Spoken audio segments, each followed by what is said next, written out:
is we have with us Mrs. Sherry Khalili, who is the trustee of Apwa UK, and I believe her mum has been really active in the Apwa Pakistan in the olden days. We'll speak to her. Assalamu alaikum. Walaikum salam.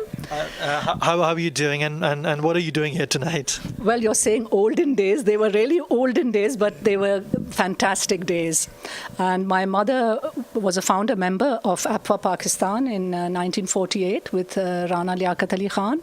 And after Begum Liaquat Ali Khan, she was the life president of Apwa as well. So you can say I've been a member of Apwa since childhood. So we're saying, seeing the true blood and blue blood representation Apwa direct in London is basically. That's right. I was in Manchester until February this year, where I was the secretary in Apwa there, in Apwa Manchester. And I've moved here into London in February as well. So I joined Apwa and I was made a trustee. So you only have to put a foot in to a charity and you get roped in completely. A lot of responsibilities. Lots of responsibilities, but a lot of enjoyment.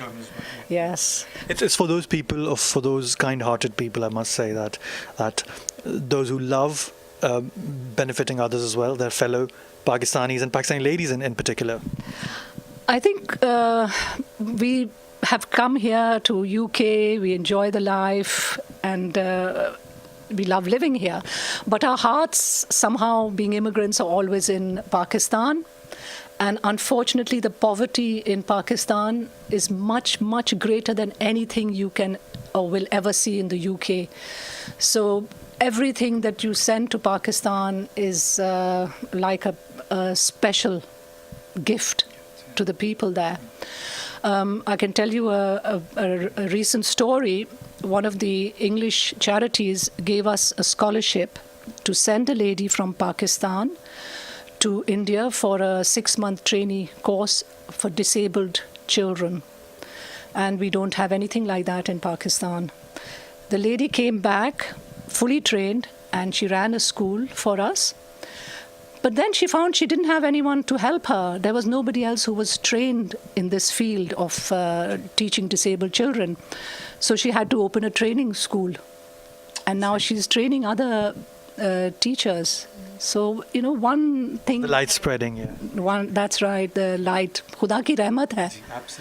खुदा की गनीमत है कि जो उनकी तरफ से आता है, अच्छाई जो आती है उनकी तरफ से, तो फिर वो फैलती रहती है. Mrs. Khalili, आप कुछ और शेयर करना चाहेंगी with regards to Apwa UK's portfolio, with regards to Pakistani ladies in UK? Is there any message? Is there anything you want to say to them? I would like to bring the Pakistani women out into the UK life. They should be integrated into UK life. It's very easy. You can be a Muslim, have your values, keep your principles, and still be part of the English or UK community, not English, I should say, British community. And we want to create leadership in our women. They shouldn't be held back. They should take the leadership in becoming councillors and MPs. There's a lot of scope here. And though there is prejudice, every day it is lessening. And the laws are on our side. So it's time for women to take a step forward and join with their sisters and join hands. Mrs. Khalili, thank you so much for speaking to TVapex and giving this inspirational, these comments and sharing with our audience. I believe you are being seen right now live across 6 countries at least. I know. Yeah, I was to tell you because obviously we'll commence the auditorium in few minutes, so we'll see you. So I hope you enjoyed the evening. It's your evening. Thank you very much, and it was a pleasure talking to such a charming young man. I don't get that much opportunity to talk to young men like that. We'll probably see each other more often then. Inshallah. Thank you.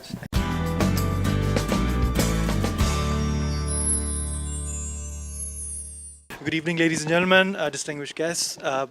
As you can see, Bashan Appa is here already.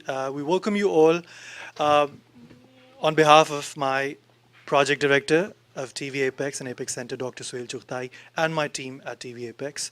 I am Nabil Akhtar, the producer at TVapex. You all know it's the Parliament Week, UK Parliament Week that's being celebrated, and TVapex has joined hands with Apwa UK and all of you to host this evening here at Apex Center. This event, I must inform you, with a great delight, is being telecasted, broadcast live right now, at least in 6 countries and beyond, which are USA, UK, of course, India, Pakistan, UAE, and Canada, if I'm not wrong. So you can text your relatives across the globe if you want to. Feel free. Yeah, and without further ado, we should start. And may I call first of all Mrs. Sherry Khalili, please, to welcome you all from Apwa UK. She's a trustee of Apwa UK. Thank you very much. Thank you very much for your introduction. Assalamu alaikum, ladies and gentlemen. Good evening. And for those who don't know me, I'm Sherry Khalili, and I'm a trustee of the UK Apwa.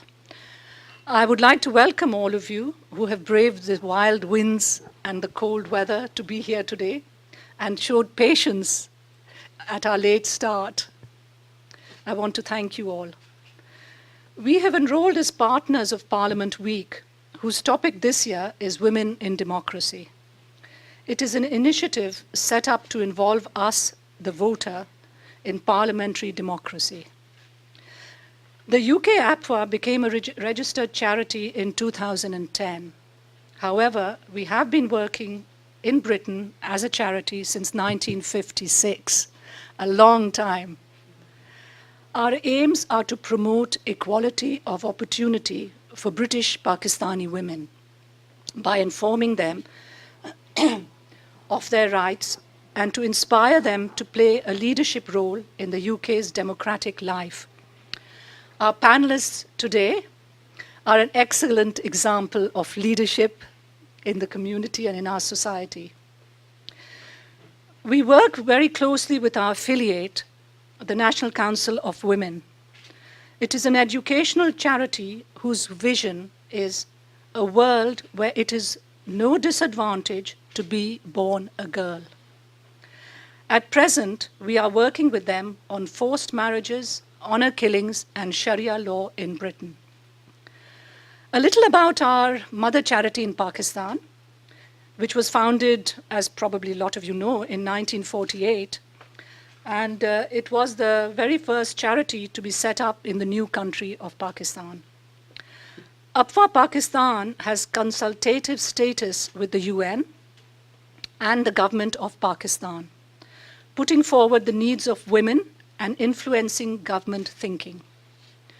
Apwa Pakistan's projects are far-reaching, with branches in every single town in Pakistan. The overseas branches include us, the UK, Canada, USA, Nairobi, and India. Money raised from our events goes to maintain and run Apwa's numerous projects. At present, we are aiming to install libraries in all of our schools. A very simple thing, a library, you would think going to school in the UK, but our schools in Pakistan don't have libraries. Our projects include 4 handicraft shops, 32 schools, 2 colleges for women, 3 women's hostels, a women's refuge, and 25 health facilities, and a jail project, where our members visit the women in jail and try to help them with free legal advice. And if they have any complaints, they can speak to our women. We work closely with government agencies to limit the use of narcotics and prevent the spread of AIDS. As you can see, all charities have to speak about money. And I would say to you that any donation, zakat or khairat that you give is well spent. Let me give you an example. We were offered a scholarship to send a volunteer to India for a 6-month trainee program to work with and teach physically disadvantaged children. Our volunteer returned back to Pakistan and ran a school for a while for us. But she found she couldn't get other qualified teachers to help her. But she didn't give up. She struggled on to train other students, which in turn will inspire the future generation. So the ripples of one person's handiwork will have wide-ranging effects on society. This is often not apparent at the time, but I'm sure all of you who work for the good of Pakistani women will have an effect which is far-reaching. And I hope that many of you here today will join Apwa and support us in our goals. I'll hand you now to our capable hands of our chairperson, Mrs. Bashan Rafiq. I hope she's gathered her breath a little bit. Assalamu alaikum. Thank you very much for waiting, for being patient, for coming all this way. Dr. Suhail Chughtai is the person who we have to thank. We were going to have this event in Suez, and we couldn't get the academic due to term time to chair it. And he just came up and he said, why don't you have it at TVapex? And I'd been here before, and it's such a lovely setup that it beats Suez Hollow. But getting to Romford, the track by car, by train, it was fine. Anyway, we made it. We are here. We are all here. Thank you very much. One or two people had to drop off because of meetings or whatever. I am excited, so excited today. It's a very strange thing. There is here a young gentleman who is here from California who's researching non-profit organizations. And I said to him that one of the things that I want to do is to really get women on the platform so that they can get into politics, so that they can start taking part and integrating in the society. I didn't know that this would happen so fast. We decided to do this, and I said to Sherry, let's get on a website so that you have UK Apwa on the Parliament website. I really didn't know how we were going to do it, what was going to happen. That's the initial way. And we went to the Houses of Parliament, we met the MP, and they told us what we're supposed to do, and we were very happy to set it all up.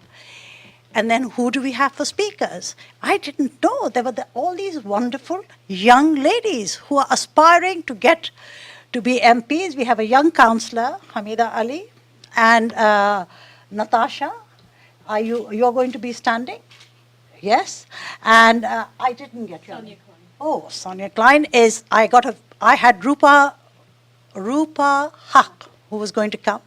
And she called me, she said, I'm going to get you somebody else. I can't come, my mother's not well. And Sonia Klein is somebody that I haven't been able to Google. But she said wonderful things about you. And Hamida said, oh, you're having her. So I thought, well, this is something very great. So all of a sudden, I found all these budding young Asian politicians. They're already there on the platform. And I have got to know them, and I am going to make them members of the UK Apwa. Ha ha ha, let's see how that goes. But the whole thing was to get all of you to meet women like this. And as I said to Hamida, that you know what is interesting is we haven't been able to do a lot of things that we wanted to do. But to see young women doing it, all of a sudden, we feel just happy that you are going the right way. And I know that Pakistan, I mustn't say British Pakistani girls, have an edge because they have a different way of, their outlook is different. And we have daughters, all of us, and they keep checking me, and they are bringing me up now. So I know that these girls will do the same. I won't take too much of your time. I will give them the floor. But one thing I want to say is democracy for us is, and being in England, is such a wonderful thing. And one of the things that I feel that the women have been fighting and fought for the vote, and they got the vote. And the reason for them getting the vote is to change the world and parliaments and governments to take their views and put them into action. Sadly, a lot of women don't vote. And if you don't vote, you actually are losing out. So the whole thing, if I think now the battle should be to get the women to the voting stations and to make them vote and vote for the right people who will put across what you think you need as women, you know. So that's my message, and I hope we will carry on with that. And please, we are new. We have survived for 3.5 years. We are fairly transparent. We had no funding from anywhere, and we are dependent on all of you talking about us and getting us support and membership. Thank you so much. Bashir. So, Assalamu alaikum and good evening, everybody. My name is Natasha Sheikh, as some of you would know. I'm a candidate for the Labour Party from the Ealing Council. It's a borough in west of London. Yes, budding, aspiring politician, hopefully. Let's see what happens. Also, I volunteer with a lot of different organizations. I'm a media consultant by profession, and I see a lot of familiar faces, so I'm at ease right now to talk. I'm good with the mic. Apwa. Well, what can I say? When I heard Apwa was calling, I could not resist. As you all, or some of you would know, it was initiated by Rana Liaquat Ali Khan, who was the wife of our first Prime Minister. And simultaneously, Rana Liaquat Ali Khan also at that time started a college in Karachi by the name of Rana Liaquat Ali Khan Government College of Home Economics, of which I was a student, and I topped from there in 1988, I think. With the distinctions in chemistry's highest marks ever achieved, I came out, failed physics terribly. So there we go. You win some, you lose some. So I was asked today to come here and speak, of course, on democracy and what it means to you. So here we go. I wrote some notes as I was coming on the train because I didn't really get a chance to do any research on democracy, but what I think democracy. So I think democracy is people of all races, colors, and creeds united by a single dream to get rich. No, to be serious. To live in a society of equality and harmony. And that is what democracy is, to live in a society that gives them the ability to make decisions for themselves, to live in that peace and harmony. So I think it's freedom of expressions, equal rights, justice, government of the people, by the people, for the people is what we studied as democracy. Local governments over here, and of which I aspire to be a part of, has the ability to inspire and lead communities and make them better places to live. Councillors are community champions.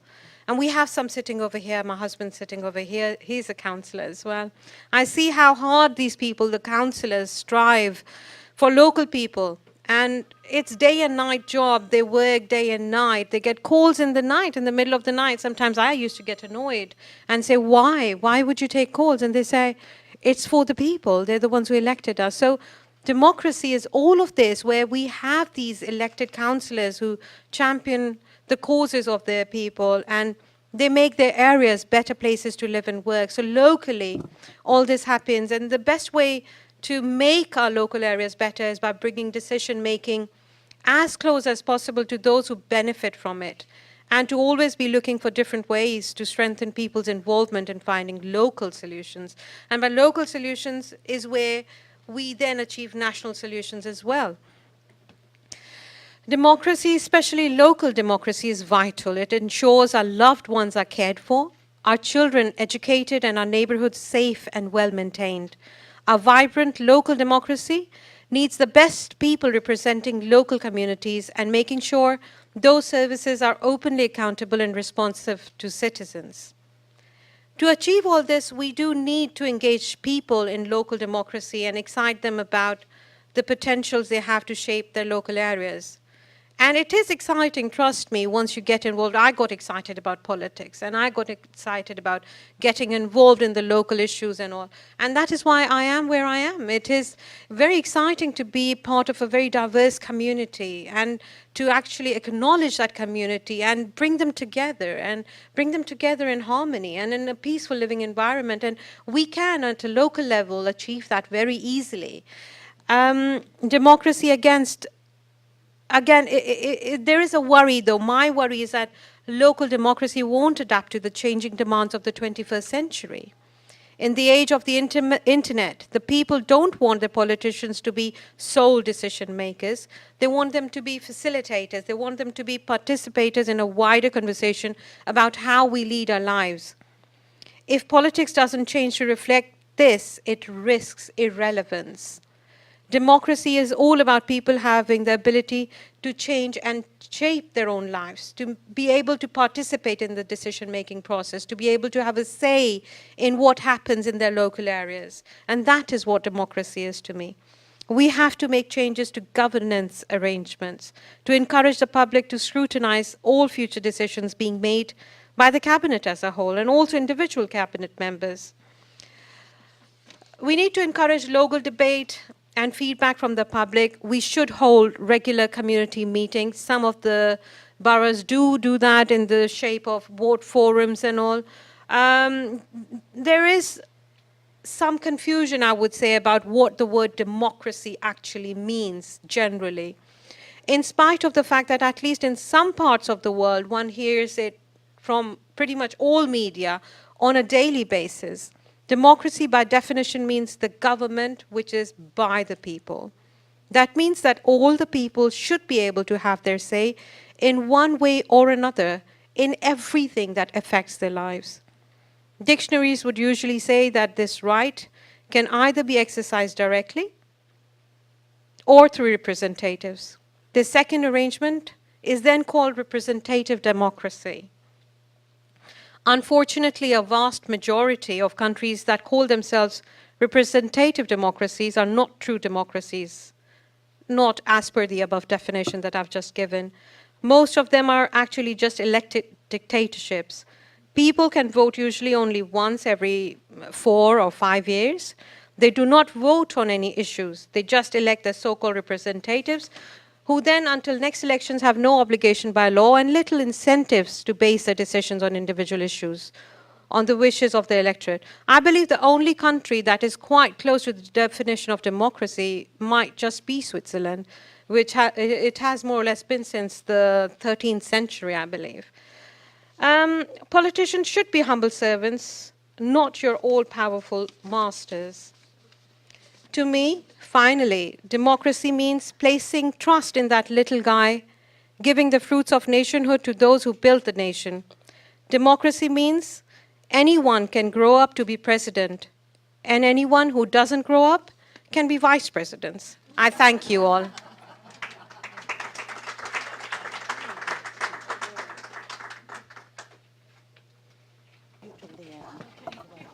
We're going to ask Hamida Ali.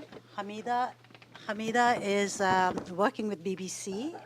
She looks after the equality representation at the BBC in their programs and in the way that they run it. She is also a councillor from Croydon and has a just a small conversation that we had on what her work is involved with.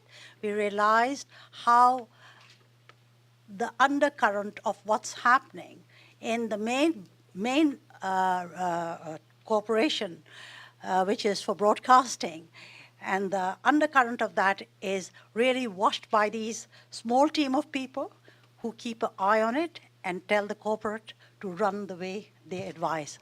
So here she is, and this is Hamida Ali. Hamida.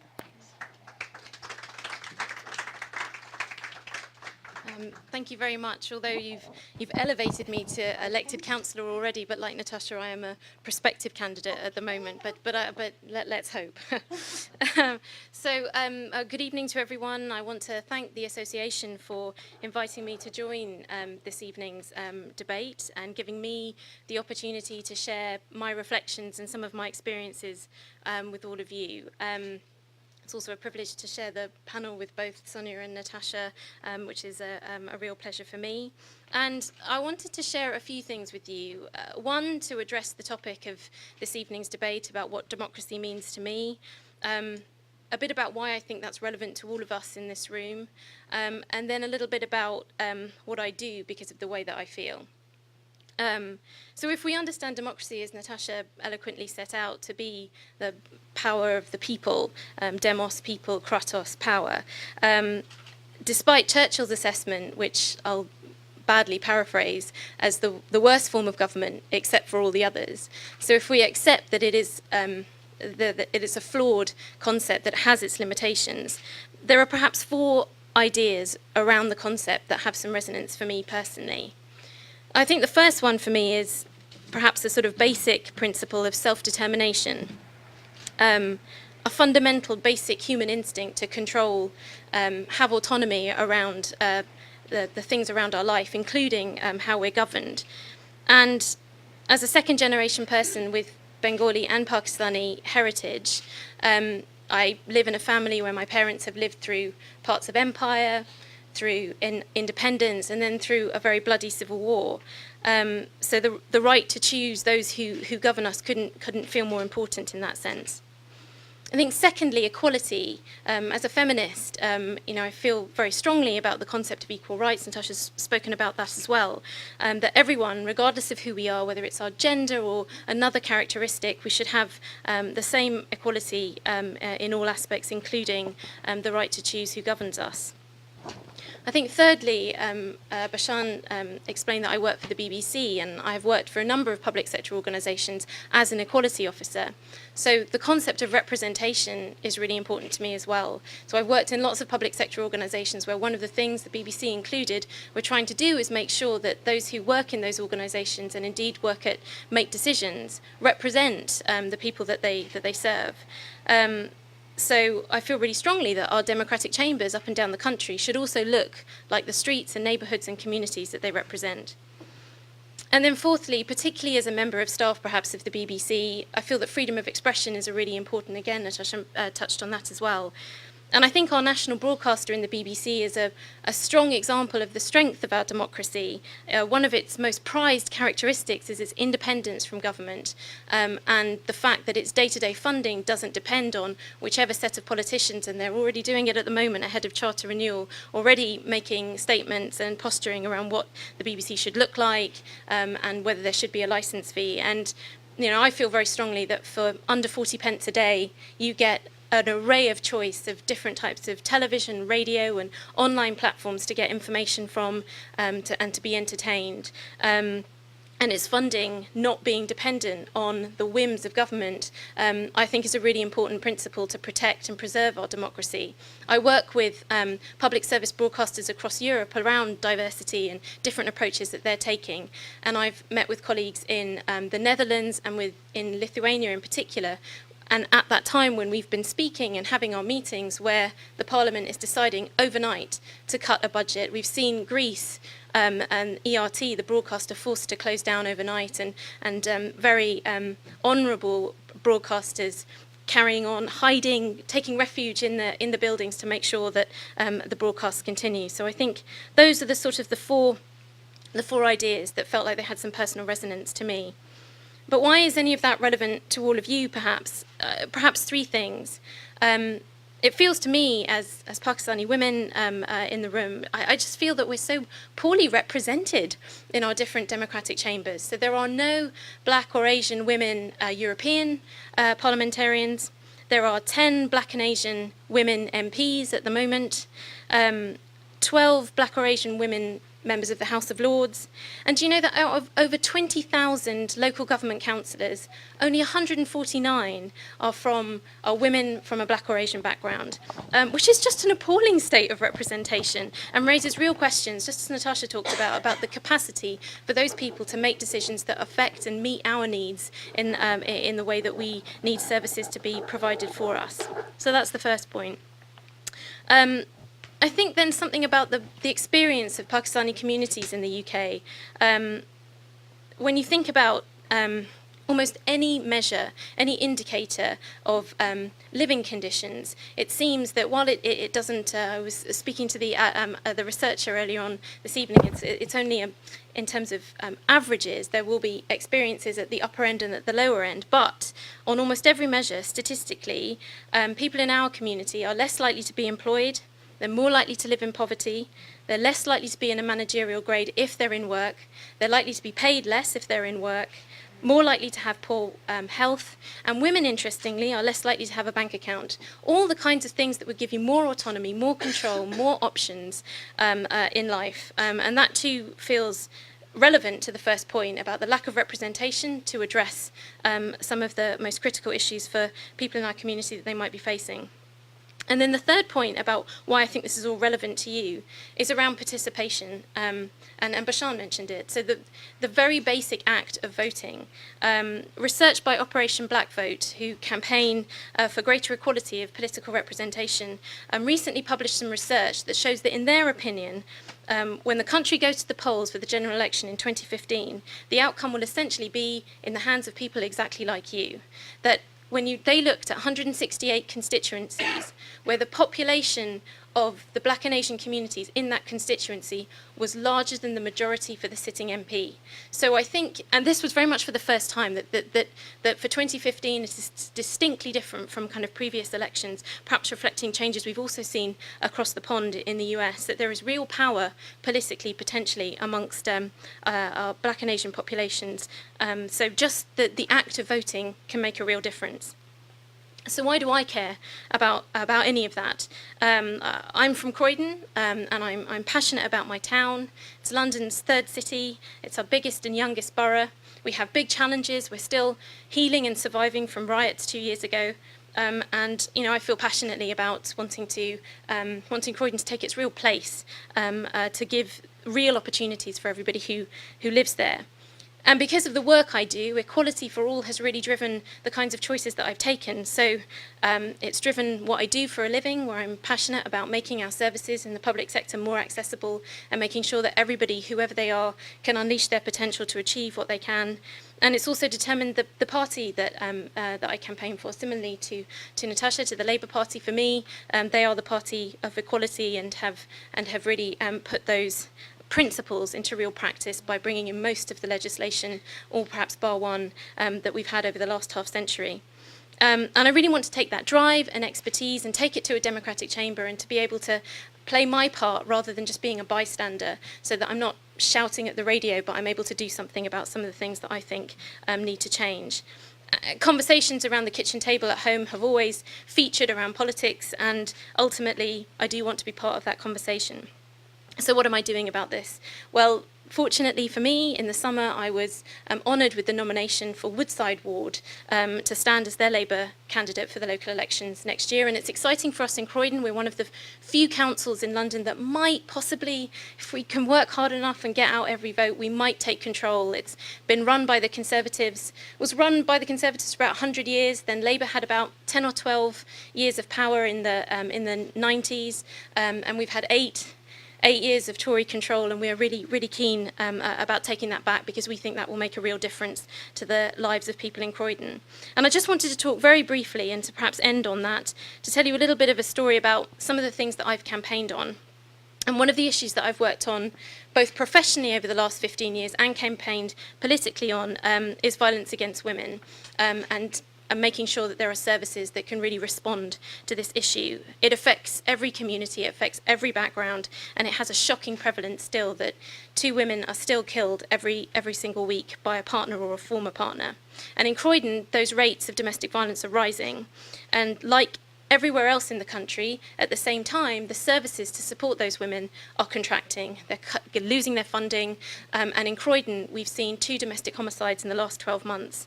And so together with others, we have a Croydon Labour Women's Forum, which I work with 2 other colleagues very closely to organise. We've been campaigning against these cuts for the last 2 years, raising questions in public council, talking to the newspapers, holding rallies to show our opposition. But that's the frustration. It is opposition. We can shout and we can say we disagree and we can talk to the local paper, but we can't make a different decision unless we are in power. And Natasha spoke about how important local government is, and this is one of the areas where it's really important that it can really make a difference, almost on a life and death level.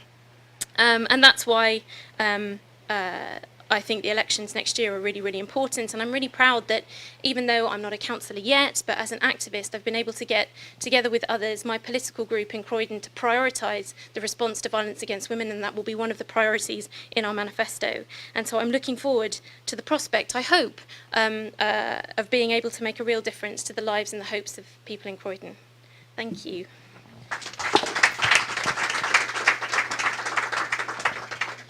Thank you, Hamida. Thank you very much. That was very enlightening.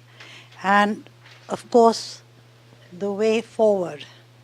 The UK Apwa, in September, held a congress at Lincoln's Inn. It was a one-week congress where we invited the International Alliance for Women. And what was interesting was that it was about violence against women. It's a very, very big issue. And it becomes bigger all the time. It's not going away. And I'm so glad that the Labour Party, in fact, I did attend one of the talks at the Houses of Parliament, which was End Violence Against Women and Girls. And there is a big drive, but it's not big enough. Somehow it's not happening. So we take that from you, young women, things will change for us. I will now ask Sonia Klein. I have been told she's an enterprising woman, and she is going to tell you about herself, but one of the things, is it a foot forward or? Left foot forward. Left foot I was forward. working with left Yes, foot forward, that's right. Now you please tell us about yourself. As I said, I got the call in the morning and I haven't been able to Google you at all. I haven't had the probably a time. good thing. Thank you. No. Everybody's very impressed, whoever's heard that you're coming. Thank you. Thank you. Well, firstly, I'd like to thank you all for coming today and showing that you care about this issue. It's a hard battle for us out there in the field to engage with our own Muslim community and get people involved, let alone vote. I'd just like to tell you about my journey. My first political act was at age 5, when my parents took me on a march through London, and I believe it was something to do with the Bhutto government. I'm not sure. All I remember is I had a flag and I was saying Pakistan Zindabad. That's all I remember. But from then on, my mother, who's a big influence in my life, got me involved in community activities. In Newham, there was an Asian women's organization, and she would take me along, and she would drag me along, and I'd get involved, I'd help her organize things. And as time went on, I realized how important it was to connect people together, to give them the confidence to work together, and engage in and have a sense of citizenship. But it was from that early age, it was training almost from that early age. As time went on, I carried on being involved, but not really knowing what politics meant, what political engagement was, let alone standing as a candidate. And I was working for a bank in London. I had an event in the city at the Intercontinental, and there was a woman there. Her name was Mir Khan. She was the first Muslim mayor in the country from Walthamstow. And so we started talking, and we developed a relationship. She said, "Why don't you run?" This was before the 97 election. So I thought, I'm doing all this stuff in the community. Maybe I should run. I went home, talked to my parents, and my father, who some of you know, said, "Over my dead body." So I dropped that, and I went to the States to do my MBA. The first day I got there, I walked into Clinton's campaign office and said, "I don't know anything about US politics, but I want to learn." And one thing led to another, and I got very, very involved and started working on democratic campaigns and sort of cut my teeth out there. And then the Gulf War happened, and I was married to a US Army officer, and we passionately were against the Gulf War II. He's a Gulf War I vet. And so he resigned, and we came back here, and we had the marches and everything else, and somehow we still ended up going to war. And within our party, we have a difference of opinion on this, but I support the soldiers. I was against the war. So, you know, all this community work, all this effort, it still didn't seem to make a difference, which is when I decided to run and become a candidate. Now, that in itself, you cannot imagine how hard it is going from nothing to deciding to be a candidate and working out how you penetrate this machine. You know, if any of you decided today, would you know the first thing to do? No. So I was very lucky, or bold or something. I stood up in a meeting with Stephen Timms was talking, and sort of introduced myself, and then took him around the back and said, this is what I want to do. I grew up in Newham. You were my MP. Help. So he let me shadow him, and I started learning about these things. The next person to influence me was actually Baroness Udin, who was the first Muslim peer. And I have to say, she was so wonderful. She has really supported me. She pulled me through all those, you know, navigated through the machine, and I learned a lot that way. But after running for Parliament and being involved for most of my life, my daughter has been in a pram while I have been going door to door canvassing. My son's been on my back in the rain while I'm canvassing. They're completely immersed in politics. In 2012, when I was working on the Obama campaign, do you know what my daughter said? She said, Mummy, can a woman be president? I couldn't believe it. She's grown up in this house. She's been out campaigning with me, and this was in her mind. You know, it was a shock. It was almost heartbreaking, to be honest.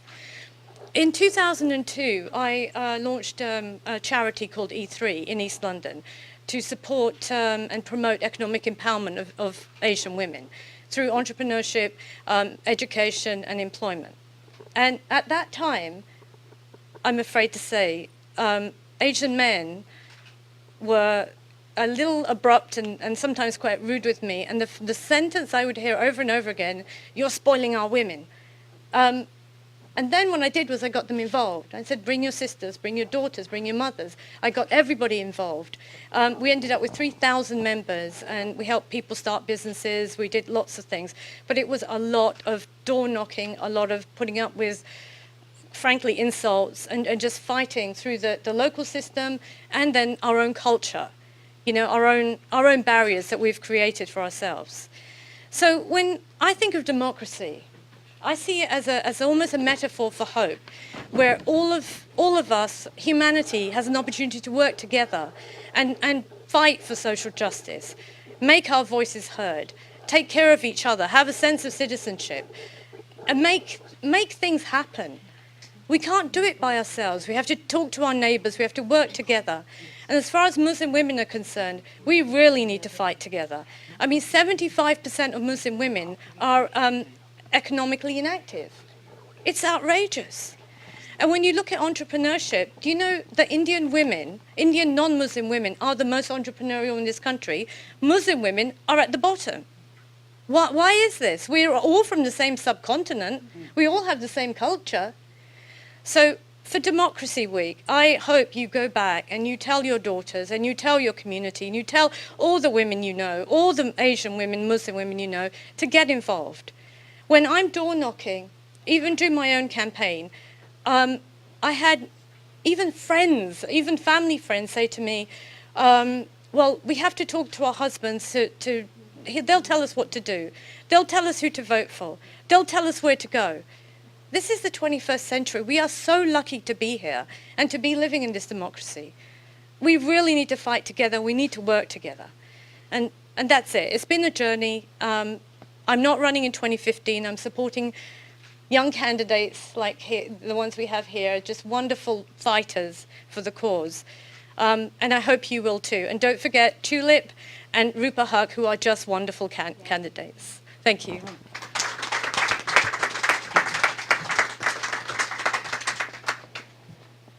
Before I start to thank you, I have to ask somebody to come and speak for us, and that is Maniza Basir. Maniza, you have got to say a few words, please. Maniza is somebody that I have known for a lifetime. She's done a lot of good work, and recently she has been running her own NGO and raising funds. She's going to tell you about it. Maniza Basir. Maniza, please. Thank Say you, a few Bashan. words. Thank you. Thank you for this surprise also and honor. Yeah. Because I was really so involved in listening to these wonderful speakers. One of them is a very close friend of mine, and two of these young ladies, I heard them for the first time. And I'm not only impressed, I'm very hopeful and grateful to God that we have such young women here, and whatever is happening in our country, I think they will be able to do the job which we need to do there. It was really, really very impressive. As Bashan said, I'm Muniza Basir. I run a little charity which is actually after my late daughter's name. That's Nazia Hassan Foundation. I heard about violence against women. That is one of the most important things where my charity lies, because I know that violence, and I don't know about other people, but I know that our part of the world, we are, as Bashan has just pointed out, it's increasing day by day. Why that's happening, how it can be stopped, how it can be controlled, I think our efforts, all of us, we'll all have to work very hard to do that. Because here we are talking about democracy.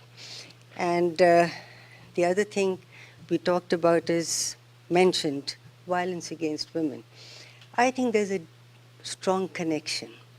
Democracy to me is a form of government, or let's say is a system where you let people participate in running the affairs of the state. But then democracy also demands something from its people. They must have education. They must be able to support themselves. They must know that nobody can influence them, and they will give their vote or their right only to a person they really believe in. Democracy is very different in different countries.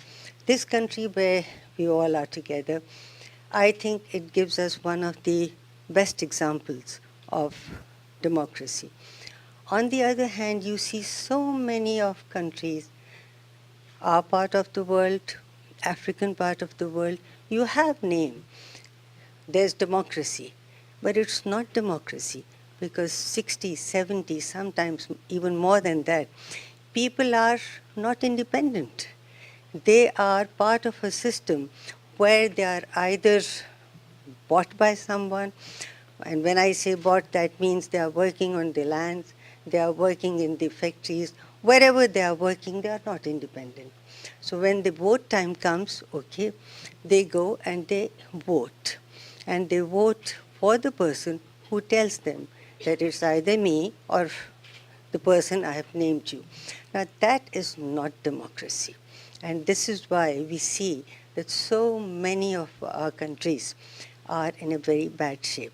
So to me, democracy means which offers a young man and young woman opportunity so that she and he, they can have their own life in their control. To me, democracy means for a young child who's offered a bright future, and he or she can reach there. To me, democracy means security for people who have worked in their lives are old and need security. And I think unless these three things are there, democracy loses its meanings. Then, on the other hand, there is so much talk of democracy. So much is happening in the name of democracy. And what does that bring to people? We all are watching, reading, seeing different countries. Name of democracy, population is being killed. Population is suffering. I don't think those who are dead, they care whether it's democracy or not. I don't think those who've lost their parents, those who've lost their children, they are concerned with what system is being given to them if they themselves are not there. So I am very much behind you young people, and whatever I can do, I will do, definitely. It really means a lot to me, a lot to everyone, and especially to women. Thank you so much. As Muniza was saying, that just listening to all three of you was kind of a hope for us in the future, and how well you presented yourself and what you've done and how you've gotten there. I wish that I had gone to my MP. Frank Dobson is my MP. And I did go to him for a visa for my maid. I wish I had gone to him 35 years ago and said that I would like to be involved. When we had the bombing in Russell Square, I was so upset that for 2 months I was so depressed I couldn't do anything. And I then decided that I would go and talk to the mayor in Camden, and I did.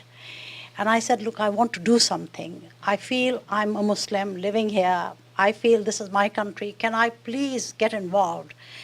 And she asked me to become a governor of a school. That was all right. I did become a governor. I don't think that I had the input that I would like to have. But I have been in England since 1971, and I have always wanted to somehow or the other be involved. The door that is open for me is only through Pakistan and not through Britain. And I feel where you all have been able to achieve, and I hope all the young people will, that you feel a part of this country, that you could. So the UK All Pakistan Women's Association has given me that platform. I can bring you all out, I can introduce you, we can all get together, and I think that will be very, very inspiring for all of us. It gives us a lot of pride. Democracy, just now when Muniza was speaking, democracy is something which is very, very close to my heart. And the reason for democracy is not only that it's democracy for your elections, but democracy at home. Every person in a home has to have a voice, have to be listened to, have to be given consideration to, be it a wife, be it a daughter, be it a son. I think that democratic process starts in the family, and if it does, it is a happier family. This violence against women that's taking place, there is a young man I met through one of my trustees, Susan Sinclair, and he is called Will Muir, and he is in Pune working with husbands to tackle violence. The low self-esteem that the men feel results in their violating against the women. Now, interestingly, when they work with the men, the women give them the feed on what is happening in their homes, and they work with the men, and violence is dropping. So somehow it is all tied up. And I think it is this thinking process.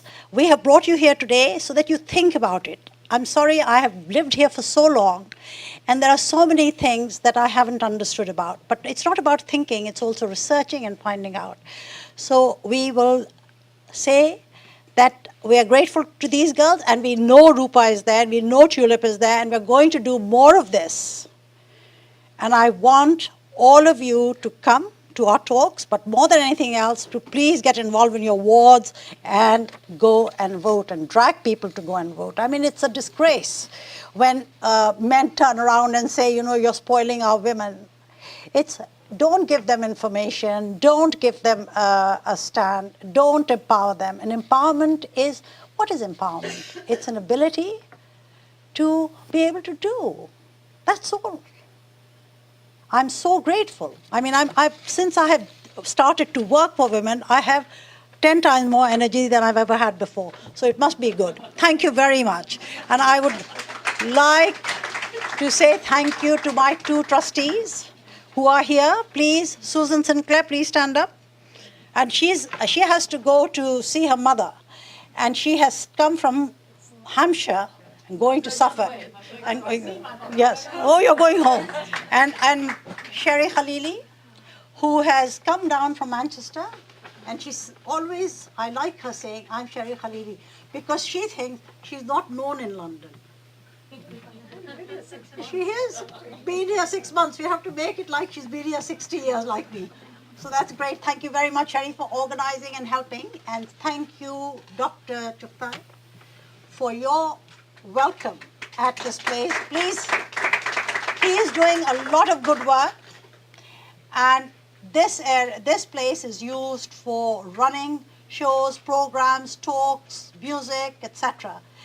And I came here for a music function.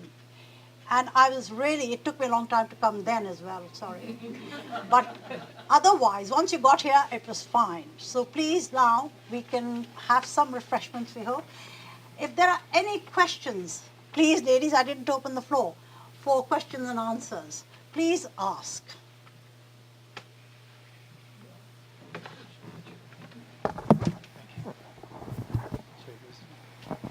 Dr. Alia. Hi, I'm a doctor, as I just said, and I'm basically, I think there are 2 types of people. One are politicians, and then you've got doctors. So doctors generally don't understand politics at all, and I will sort of put my hand up and say, I don't understand politics. So when the time came for my children, and I've got 3 kids in a university studying, guess what? Medicine. So when it came for my kids to actually choose a profession, for me, that was a very obvious choice. You're going to be a doctor, because that's obviously the best profession. And unfortunately, most of the Asian women and Asian families think the same way. It's very nice and refreshing to see young people, young women, thinking of other professions, and of course, the fight that you feel every day to be able to go and do a profession which is not the normal run-of-the-mill teaching medicine kind of professions.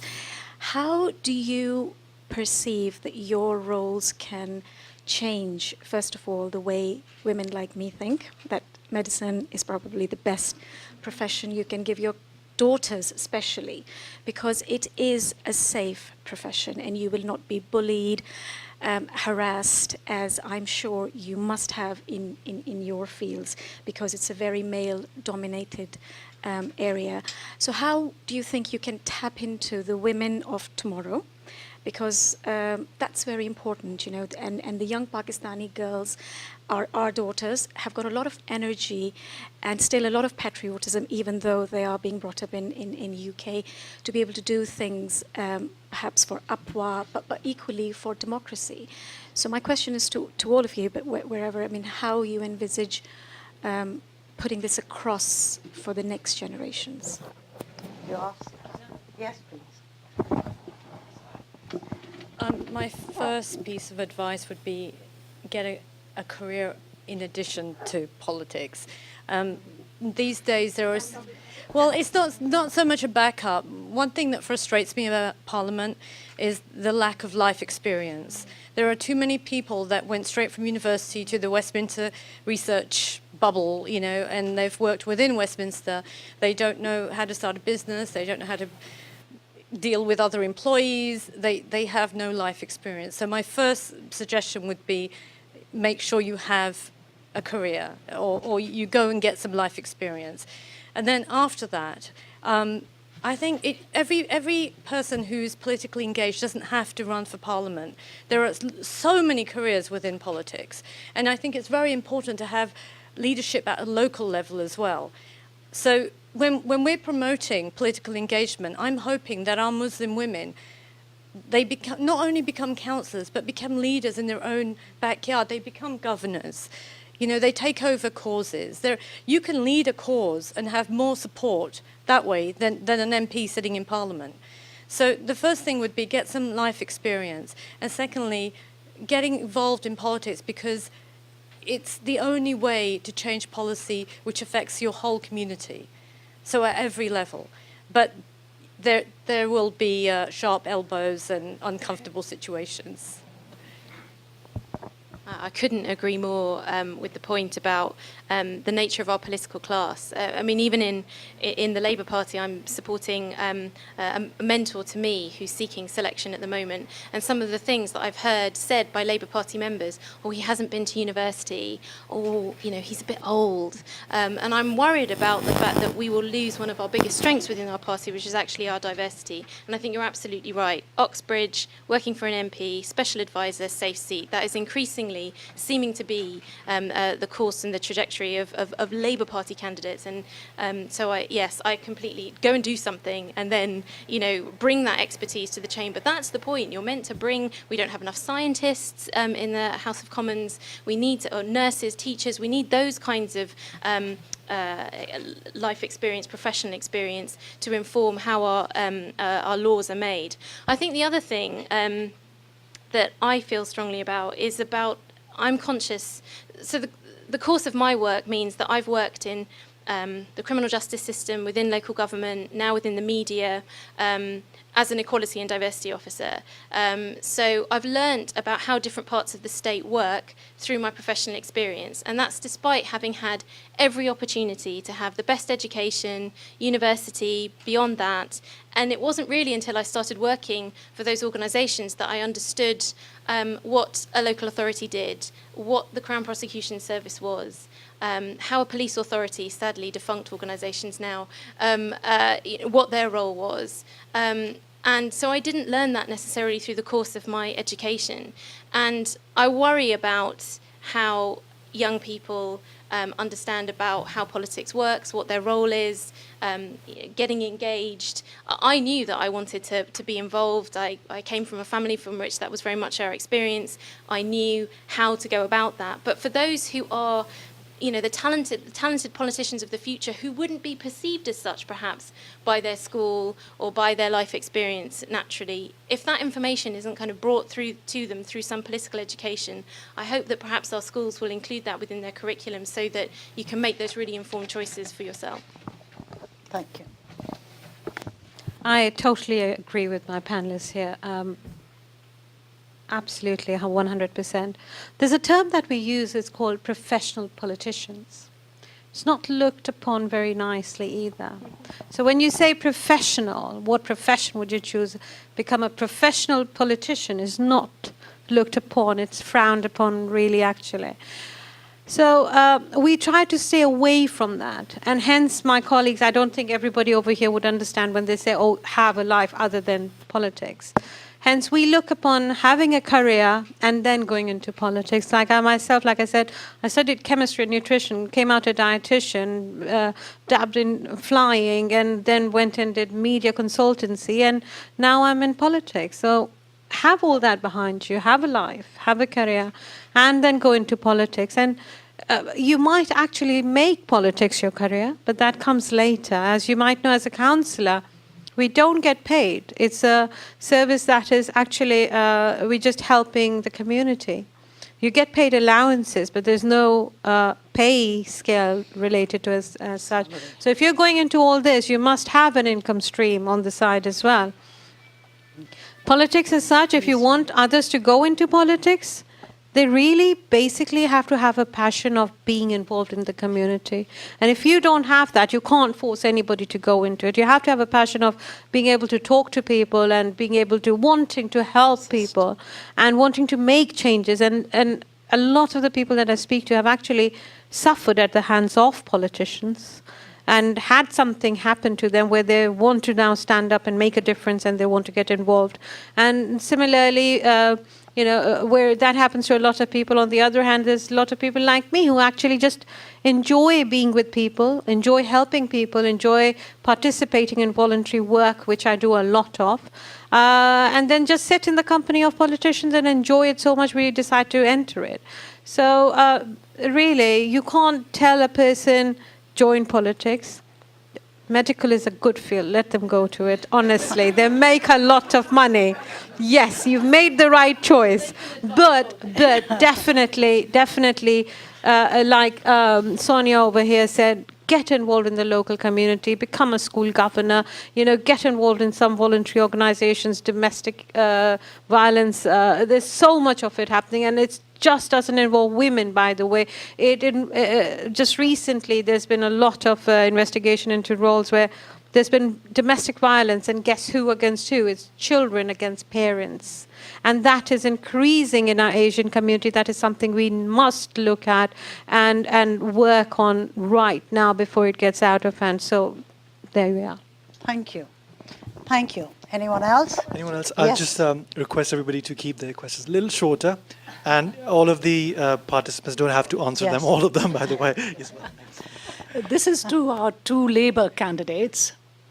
Do you think the invasion of Iraq was a failure of democracy?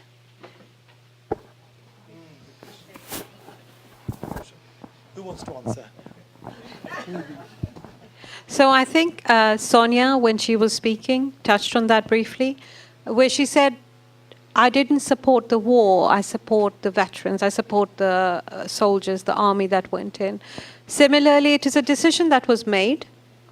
Do we all support it? Now, when Ed Miliband was selected as the leader, the first thing he said, we all make mistakes. We made a mistake. So Labour has actually accepted that, and we've moved on from there. And we must not be laboured with the burdens of our previous leaders. And I think we also need to move on from there and look at what is happening now and ensure that that mistake doesn't happen again. I think the only thing that I would add to that is perhaps reflecting on, I think, something that happened last week, where the heads of the intelligence services gave evidence for the first time in public to the Joint Intelligence Security Committee, and just reflect on some of the information that would have informed some of our democratically elected politicians and government at the time to make the decision that they did. I didn't agree with it myself. They would say, if we knew now what we knew then, if we knew then what we know now, then we wouldn't have taken different decisions. And I'm not suggesting that the information that needs to be secret would necessarily be presented to the public, but I think greater transparency about what information is used to inform some of these decisions. We're seeing great speculation and coverage by the media about the surveillance that we all experience, the US, the UK, etc. I just think greater transparency of the power that is held by those who know information that can then direct things like war that affects across the world. I hope we see some progress in some of that transparency. May I make a quick comment? Yes, please. A quick one, because we're running Okay, out democracy. of time. What I would ask is when a candidate stands, whether it's council or parliament, MEP, you ask the questions on their political positions, on their positions or that count to you. Because what happens is that there'll be a local party meeting and 8 people will turn up and the candidate is chosen based on 8, 10, 20 people. That candidate becomes a councillor or can become MP and then has influence over the decision for all of our lives. Foreign policy, domestic policy, everything. So that's why I encourage people to join a party, turn up to the meetings, ask where your candidate stands on positions, and actually go and vote. Thank you. Thank you. Do we have another question? Or yes? All the men are left out in here, by the way. They know everything. Hi.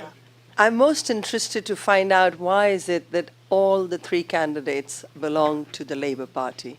And why is it that Muslims always seem to, is it something to do with Islam and socialism that you want to join the Labour Party and none of you have gone towards the other parties that exist in this country? I think we'll take another question from Councillor Afzal Akram together as well, so you guys can answer whichever question you like, by the way. Okay, thank you. As a politician, and excuse me, my voice is gone, I've been ill. We talk about democracy and we talk about choice and control and representing people. But when you have individuals like me within the party mechanism, I've been deputy leader, cabinet member and chief whip.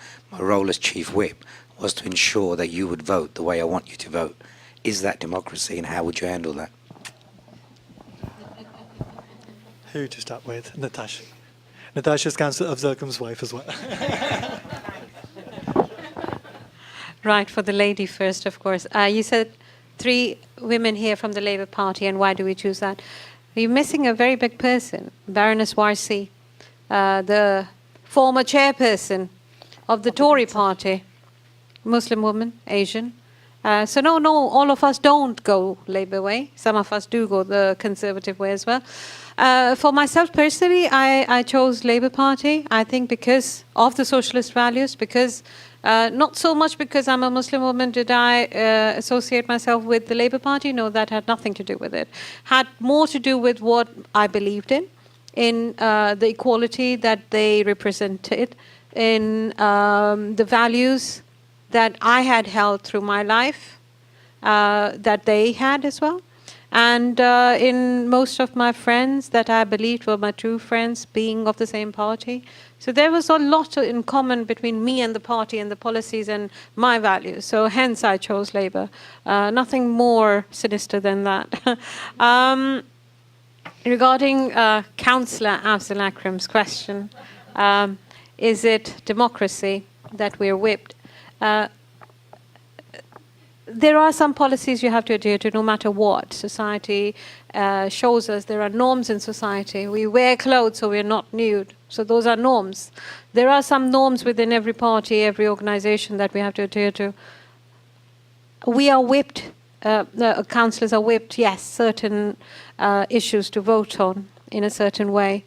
Then there are also certain things and certain issues where they are not allowed to be whipped either. So there are certain things where you absolutely cannot whip your councillors. Whipping actually means showing them, telling them that they have to vote a certain way and keeping them in tow. So, yeah. Yeah, so the chief, yeah, that's pretty much it. The chief whip, every party has a chief whip, and then every council has a chief whip, and they keep everybody, and they support everybody and help everybody as well. So really, I think where there are certain areas where, yes, they're whipped and told to vote a certain way. There are other areas where I need to tell you all, there are certain areas where they're absolutely, the chief whip has no say, cannot do anything at all, and they're left at liberty to vote their own way. Thanks. I'll try and speak in a little less than I did before, but try and address both questions. I mentioned a little bit when I spoke about how important equality is to me as an individual, and in that sense, there really was only one party for me that that I could be part of and that I could campaign for, which was the Labour Party. I work on equality and diversity. The Labour Party has brought in every single piece of equality-related legislation, bar one, and so for me it was quite a natural affiliation. In terms of, it is true to say that black and minority ethnic people are much more likely in the UK to vote for Labour Party. Not all, but they are much more likely to. And just connected to that piece of research that I talked about when I spoke, when you think about what happened in the US, how the Republican Party's inability to appeal to a changing demographic in the US, I think could increasingly affect the Conservatives' chances to be able to win a majority, which they haven't done, incidentally, since 1992. So I think there is potentially a connection there, and I don't know if that's because of collective experience of discrimination and the extent to which other parties are able to demonstrate that they are for everyone. I mean, obviously that would be my view, that that I think the Labour Party is much better at being able to do that, but it does have its own issues with equality at the same time. On the issue of the whip, I suppose I would say that remember that the democratic chamber when you cast your vote, it's only one forum in order to have discussion. The National Conference, Labour Party conference every year, it's perhaps more media managed than it has been in decades ago, but the whole purpose of conference is to have discussion amongst members who've been sent by their constituencies to take part in those debates and to inform policy. Similarly, within my group of councillors and candidates within our constituencies that are the sort of sovereign body within the Labour Party, the point of those forums is to have those conversations, have those debates. We're not all going to have the same view. Democracy is about majority opinion, so there are going to be people who might disagree with a particular position. So the casting of the vote is the end point, if you like, following all those kind of forms of debate, you could argue. I've pondered that question myself. Are there more Muslims in the Labour Party or affiliated with the Labour Party because it's something to do with religion and socialism? I have really thought about this. I joined the Labour Party because of my value system. And perhaps that's close to the whole arena of socialism, perhaps. I can tell you that I was approached by the Greens, the Lib Dems, the Tories, and Baroness Varsi was Labour before she was a Tory, for a long, long time. I don't know what it is. I just know that the values of social justice and equality mean more to me than the individual. Now, I come from a commercial background. I've been in banking, in management consulting. I understand that, but I believe that as a collective, we need to take care of our communities. And everybody should prosper, but they should also be rewarded, but we need to take care of our communities. That's why I joined the Labour Party. As far as the whip's concerned, I would change everything. Because as politicians, if we can't influence our own members, our own MPs, our own councillors, how are we supposed to influence the rest of the country? So I would not have a whip system, but that's me. Thank you. We are running out of time. Can you finish? Yes. And one reason why we don't have a Conservative here is we did try. And I guess being the party that's ruling, they're all very busy, and they didn't take us on it. But it is the Conservative Party or the Parliament that is running this Parliament Week. And we have questionnaires from them. They want us, because this is the first time they're doing it, they want your responses. And I will give you those. Please fill them up and give them to us so that we can send them on. And now I want to thank you, all the three panelists, thank Dr. Choktai, and thank the audience, without whom this would just be a television program and not a participatory one. Thank you very much. Thank you very much, Bashanapa, for including TVapex with your lovely evening and your endeavors as ever. And thank you all the guests who made their way to Romford tonight, all the way from different places. And thanks for your time. Teas out there. Dr. Sab, would you like to share something? Do you want to? Dr. Sab has just joined us from House of Lords. Dr. Sab, if you can just spare us a minute, please. Thanks. I think he wants me to be the last obstacle and most hated person before the tea is served. But I had already asked Nabil to welcome you, and he's very kindly done that. And again, thank you very much for being here. It's a distant place from central London. Bashan Rafiq, always very enthusiastic. I was inspired by the enthusiasm she's expressed in many meetings, and I thought I should do something, not just praise her. Let's do something practical. And she responded well. Shari Khalili, I've met her first time, and I think she looks like a great asset to Apwa. And I've heard the panelists. I think I agree with you. Politician as a career, political politician or professional politician, I would think of a person who's just come out of university with great colors. The research bubble has punctured, and then out she comes in politics and she starts making speeches, and then she makes wonderful speech. When you discuss something, I refer to page number 793 or Google it. So thought process has to be cultivated through professional experience, and I agree with your approaches on that. You've got a lot of experience you brought in. I think that will be valuable. You need doctors in parliament as well, so you can be a politician too. The last thing I want to say is the real democracy to me is not a bus full of voters who are going to say, where do we vote? It's a bus full of voters. 10 buses following that, all voting. But they will say, well, okay, let's ask the driver, where do we vote? Or where do we stop first? That's not democracy. Democracy is not numbers. Democracy is when a feeble voice is given courage to speak. When a semi-raised hand is prompted to go like that, that's democracy. When people on the stage encourage a hand, a question trying to come up, and they look at that, they say, well, can you speak? You've got something to say. That is democracy. So I think we need to look at that. Democracy starts from home. If you make your wife queen, you are the king. Men should know that.